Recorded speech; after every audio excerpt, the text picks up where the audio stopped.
in Canada. Actually, it is in very healthy stage. According to the World Peace Index, which clearly suggests that Canada stands on the sixth position. But if we took a relevance, we should take a note that our United States of America is on 128th position, which is considered to be an eyebrow-raising fact. But if we look at Iceland, which sits at its pinnacle from the last 12 years, uh, my question is where we are lagging behind. What are some hurdles we are facing in the law enforcement field? After digging in a lot and going through the research, this analytical reports dwell some serious issues, includes mental health, officer training, officer safety, drug abuse, etc. But my good topic is about the gang culture. Gang culture is what when two or more group of people commit some anti-social behavior in any specific part of a country. So I have, as data released by police, I have constructed one graph which clearly shows some statistics about the gang culture or crime rate. So here you can see between 1980s and 1990s, the gang culture is on its peak, and after that it starts some decrease, and in 2014 it reaches to its crease point, which and after 2014 you can see there is a spike between gang culture. So, attempt to murder, stabbing gang, this all are clearly the byproduct of the gang culture. Elaborating furthermore on this topic, street gangs, motorcycle gangs, African and South Asian ethnic groups are also the part of this. After some more precise work, I found that the last 5-year windows is a very in a bad stage. Why this all is happening? I have built some reasons for this. So my first and foremost reason of this gang culture is easy access to drugs coming from already a drug abusing state. I can tell you here clearly to have a good hand on this this gang culture situation. And my second point is lack of guidance. Most of the gang holders are formerly immigrants, students, and the workers which came on the work permit. So they live by over here by themselves, so there's always a lack of watch.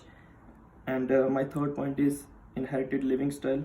People from these South Asian ethnic groups are like totally freely living people, so over here they cannot handle their self, which ends in the fall size as a gang member. And my third point is increase in immigrant students and workers, which is adding to their cause. Now, accessing some lacking point of police system, that why we are failing to contain this type of violence. What can we do differently to cope with this situation?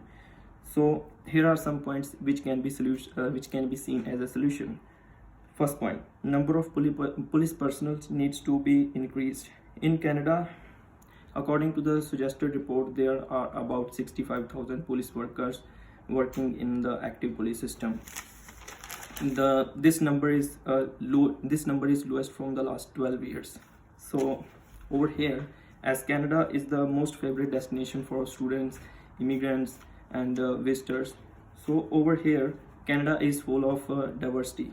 So the Canada have to take something special steps to like decrease this gang culture, as they have to recruit some more police officer in their gang, in their army.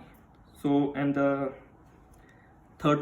my second point is all the police officers has to be educated about these all South Asian ethnic groups and top five ethnic nations coming in Canada.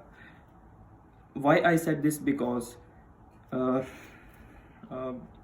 main reason why I said this, because the police officer, if we educate the police officer about these ethical groups, the police officer learn their working methodology, their mindset, and how they works.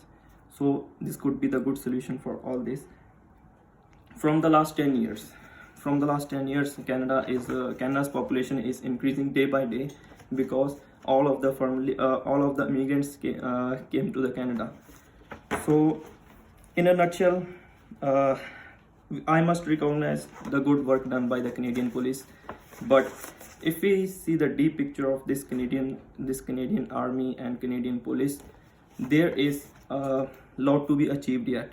So in the last, I want to say that we have to do a more work to we have to do the more work towards our vision to be crime free